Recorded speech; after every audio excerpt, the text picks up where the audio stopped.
Hello dear student, कैसे हो? I hope आप सभी लोग बहुत अच्छे होंगे। दोस्तों, आप लोगों के लिए पॉलिटेक्निक एंट्रेंस एग्ज़ाम 2026 के लिए क्या है, कुछ में महत्वपूर्ण फिजिक्स के प्रश्न लेकर आए हैं। ठीक है, जो दोस्तों आप लोगों के 2025 में पूछे गए थे, उसी आधार पर 2026 के लिए मैं आप लोगों के लिए एक फर्स्ट वीडियो लेकर आ रहा हूँ फिजिक्स की। ठीक है, तो आपकी वीडियो कौन सी होगी? फर्स्ट वीडियो है। ठीक है, फिजिक्स की इम्पोर्टेंट प्रश्नों के साथ। ठीक है, और आप लोग अभी से देखना चालू कर दीजिए 2026 के लिए पॉलिटेक्निक एंट्रेंस एग्ज़ाम के लिए, जो कि क्या आपको टॉप कॉलेज मिल सके। ठीक है, बढ़ते हैं प्रश्न की ओर। हर वार्तालाप क्या होगी? प्रश्न पर होगी। ठीक है, बताना है जो न्यूटन का जो तीसरा नियम किससे संबंधित है। संवेग संरक्षण, कार्य और ऊर्जा, और क्रिया और प्रतिक्रिया, या गुरुत्वाकर्षण। तो जो न्यूटन का दोस्तों तीसरा नियम था, इम्पोर्टेंट आपसे प्रश्न पूछा गया था 2025 में। 2025 में प्रश्न पूछा गया था, तो 2026 में जो आपसे प्रश्न पूछा जाएगा पक्की पूरी संभावना है। ठीक है, तो आपका राइट आंसर सी हो जाएगा। क्रिया और प्रतिक्रिया का नियम बिल्कुल राइट आंसर हो जाएगा। अगला प्रश्न देखते हैं। ठीक है, अगला प्रश्न दोस्तों आपको बताना है कि किसी वस्तु का वेग समय के साथ परिवर्तनशील हो तो उसे क्या कहा जाता है, बताएंगे। गति और ऊर्जा, त्वरण, बल, संवेग। तो दोस्तों किसी जो वस्तु का वेग समय के साथ परिवर्तन हो तो हम उसे क्या कहते हैं? तो आप लोगों के लिए इम्पोर्टेंट प्रश्न है, तो बताएंगे। तो आप उसको हम त्वरण कहते हैं। ठीक है, हम उसको क्या कहते हैं? बी आंसर आपका बिल्कुल राइट आंसर हो जाएगा। ठीक है, ठीक है, आप लोग वीडियो को अच्छी तरीके से देखें। ठीक है, वीडियो को आगे मत बढ़ाएं, स्पेस मत करें, बिल्कुल एक एक प्रश्न को अच्छी तरीके से दिमाग में बैठाते जाएं। इम्पोर्टेंट प्रश्न 2025 में पूछा गया था, किसी विद्युत चुम्बकीय तरंग की जो तरंग दैर्घ्य की आवृत्ति का बीच का जो संबंध जो फार्मूला होता है, तो आप लोगों को बताना है क्या होता है। तो आप लोग बताएंगे, तो आपका क्या होता है बताएंगे। ये आपका सी एफ, आपका राइट आंसर क्या हो जाएगा? ए आंसर बिल्कुल राइट आंसर होता है। ठीक है, आपका राइट आंसर ए। बताएंगे किसी वस्तु का द्रव्यमान और ऊर्जा का संबंध किस समीकरण से व्यक्त किया जाता है। ई बराबर एम सी स्क्वायर, ई बराबर एम बी स्क्वायर। ठीक है, या दोस्तों ई एफ बराबर एम ए, या डी डब्ल्यू बराबर एम जी। तो आप लोग बताएंगे जल्दी से इसका राइट आंसर। तो बिल्कुल दोस्तों हमारा राइट आंसर क्या होता है? सटीक आंसर हमारा राइट आंसर 4 का ए आंसर। ठीक है, ए आंसर बिल्कुल राइट आंसर हो जाता है। बताएंगे आपका राइट आंसर मतलब हो गया था चौथे का। ठीक है, ए। पाँचवा बताना, उच्चतम तापमान पर आकाश में रंग जो होती है छवि का कारण क्या होता है? पुनर्विकरण क्या होता है? पुनर्विकरण क्रिया होती है, या दोस्तों प्रकाश का विवर्तन होता है, या प्रकाश का परावर्तन, प्रकाश का वर्धन। तो पाँचवें का राइट आंसर हमारा बी हो जाएगा, प्रकाश का विवर्तन। ठीक है, बताएंगे कौन सा बल एक स्थिर गति से चलते हुए पिंड को रोके रहता है। गुरुत्वाकर्षण बल, वायुदाब, घर्षण बल, चुंबकीय बल। तो छठे का बिल्कुल राइट आंसर घर्षण बल हमारा राइट आंसर हो जाएगा। ठीक है, सी आंसर दोस्तों सटीक आंसर होता है हमारा। ठीक है, ठीक है दोस्तों, सी आंसर बिल्कुल सटीक आंसर होता है। अगला बताएंगे साथ में। तो आपका सातवां राइट आंसर बताओ जल्दी से क्या होगा। बताएंगे एक जो बिंब होता है, जो बिंब को स्थिर करने के लिए हमें किस प्रकार का लेंस का प्रयोग करते हैं। तो आप लोग बताएंगे इसका राइट आंसर क्या होगा। दोस्तों बिंब को स्थिर रखने के लिए किस लेंस का प्रयोग करते हैं?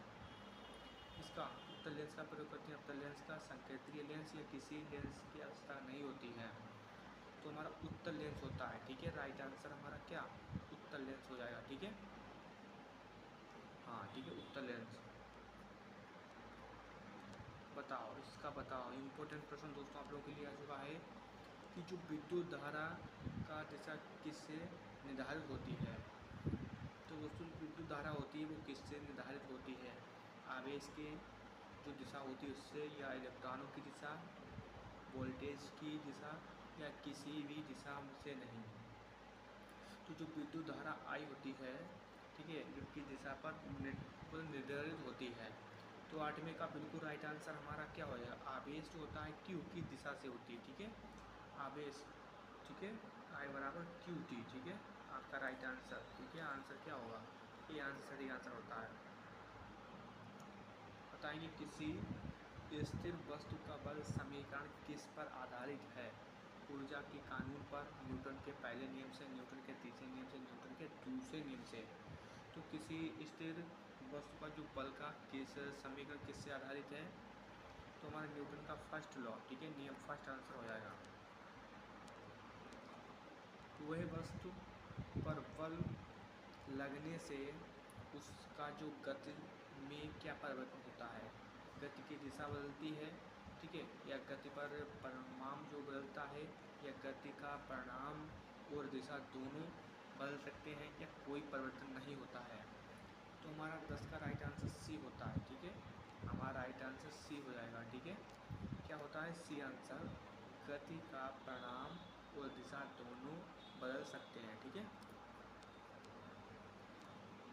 बताएंगे अगला प्रश्न दोस्तों आपका क्या है, बताओ इसका प्रश्न बताएंगे सभी लोग आप लोग कि दो वस्तुओं का मास जो होता है समान है, ठीक है, लेकिन उसका जो क्यू होता है, जो आवेश, ठीक है, जो आवेश अलग अलग है, तो उसका क्या अंतर होगा, बताएंगे।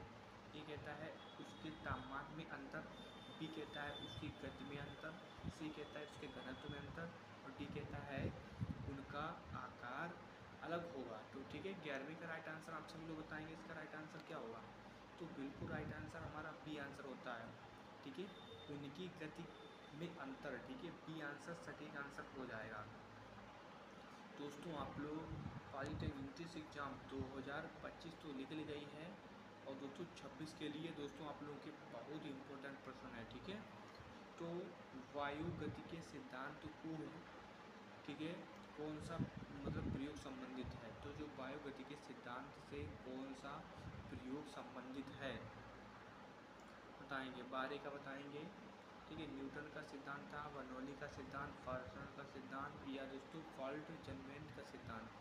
तो दोस्तों आपका राइट आंसर बर्नौली जो होती है, बर्नौली का सिद्धांत राइट आंसर, ठीक है। इंपॉर्टेंट प्रश्न दोस्तों आप लोगों के लिए आ चुका है कि चुंबकीय क्षेत्र की दिशा किससे निर्धारित होती है, विद्युत धारा की दिशा, ठीक है, और जो विद्युत आवेश की दिशा, इलेक्ट्रॉनों की गति की दिशा, या इलेक्ट्रॉन की दिशा, बताओ। इंपॉर्टेंट प्रश्न दोस्तों आप लोग आ चुका है। 13 प्रश्न क्या होगा, 13 का हमारा राइट आंसर विद्युत जो होती है धारा आई की दिशा, ठीक है, की क्रिया किसके द्वारा नियंत्रित होती है। दोस्तों जो आयन की क्रिया होती है किसके द्वारा नियंत्रित होती है, ध्रुवीय बल के, विद्युत चुंबकीय बल का संरक्षण। तो बी आंसर सटीक आंसर होता है, ठीक है। 15, यदि वस्तु का तापमान बढ़ता है तो उसकी जो आंतरिक ऊर्जा किस प्रकार बदलती है, घटती है, स्थिर रहती है, बढ़ती है, शून्य हो जाती है। तो 15 का राइट आंसर बढ़ती है, ठीक है। बताइए किसी लेंस के फोकस का जो स्थान क्या होता है। दोस्तों किसी जो लेंस है उसका जो फोकस है, उसका जो स्थान होता है क्या होता है, क्या लेंस का केंद्र, या वही बिंदु जहां लेंस का रिफ्लेक्शन होता है, वही बिंदु जहां परावर्तित किरणें मिलती हैं, या लेंस के कोण का केंद्र। तो सूर्य का बिल्कुल राइट आंसर हमारा सी होता है, ठीक है। क्या होता है, वही बिंदु जहाँ पर परावर्तित जो किरणें होती हैं मिलती हैं, ठीक है, राइट आंसर हमारा सी हो जाएगा, ठीक है। हो गया यार, अगले बढ़ते हैं।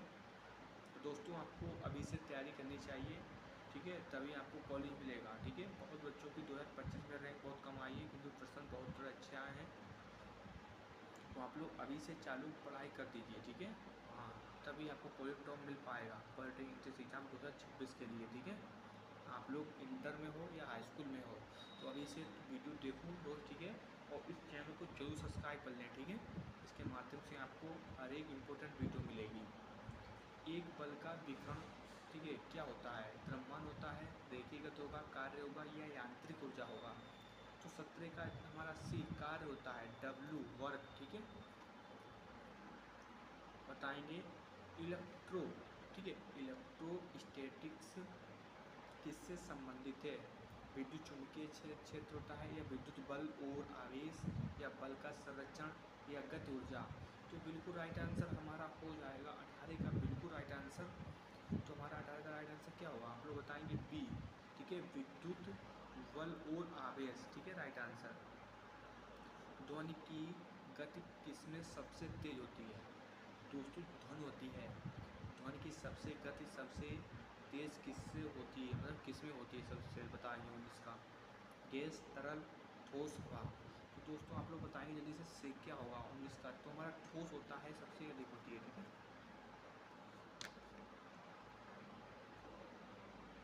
बताएंगे जब किसी पिंड को अधिकतम गति प्राप्त होती है तो उसकी जो किस ऊर्जा का मान अधिक होता है? दोस्तों जब किसी जो पिंड होती है अधिक गति प्राप्त होती है तो उसकी जो ऊर्जा का मान अधिक क्या होता है? गतिज ऊर्जा, स्थिति ऊर्जा, कुल ऊर्जा, तापीय ऊर्जा। तो उसमें साफ कहा गया अधिकतम गति। तो हमारा राइट आंसर पी क्या होगा? गति, मतलब गति कहा गया है तो हमारा गतिज ऊर्जा ही होगा, ठीक है, राइट आंसर ए होगा। लेंस के अंतर वस्तु, जो वस्तु क्या होती है? दोस्तों परावर्तन होता है, अपवर्तन होता है। तो हमारा राइट आंसर अपवर्तन होता है, ठीक है। अगला, विद्युत चुम्बकीय तरंगों के लिए विद्युत और चुम्बकीय क्षेत्र के बीच कौन सा होता है? 90 का कोण, 45 का कोण, 180, 0। तो बिल्कुल राइट आंसर हमारा 22 का राइट आंसर क्या होगा? तो आप लोग बताएंगे, ठीक है, आप लोग बताएं 22 का राइट आंसर क्या होगा? तो हमारा 90 होता है, ठीक है, 90 अंश कोण। कौन सा सिद्धांत परावर्तन को मतलब समझा जाता है? बताएंगे। तो दोस्तों कौन सा सिद्धांत है जो परावर्तन को समझाता है? लेंस का सिद्धांत, न्यूटन का सिद्धांत, और या दोस्तों हाइगेंस का सिद्धांत या फॉर्मेट का सिद्धांत। तो दोस्तों आप लोग इसका आंसर मुझे कमेंट बताना कि इसका राइट आंसर क्या होगा, ठीक है। आप लोग नंबर डाल के आंसर देना, ठीक है। तो इसका राइट आंसर क्या होगा? तो दोस्तों ये वीडियो आपको कैसी लगी 2026 के लिए पॉलिटिकल एंट्रेंस एग्ज़ाम के लिए? तो आप लोग ज़रूर बताएं, और अगली वीडियो आपको कौन सी चाहिए ज़रूर बताएं। और दोस्तों मिलते हैं अगली वीडियो में, आज के लिए इतना ही। और आप लोग इस वीडियो को ज़रूर शेयर करें अपने दोस्तों के पास ज़्यादा से ज़्यादा, और कमेंट करके ज़रूर बताएं वीडियो कैसी लगी, और चैनल को सब्सक्राइब जरूर करें, ठीक है। धन्यवाद आज के लिए, थैंक्स यू फॉर वॉचिंग।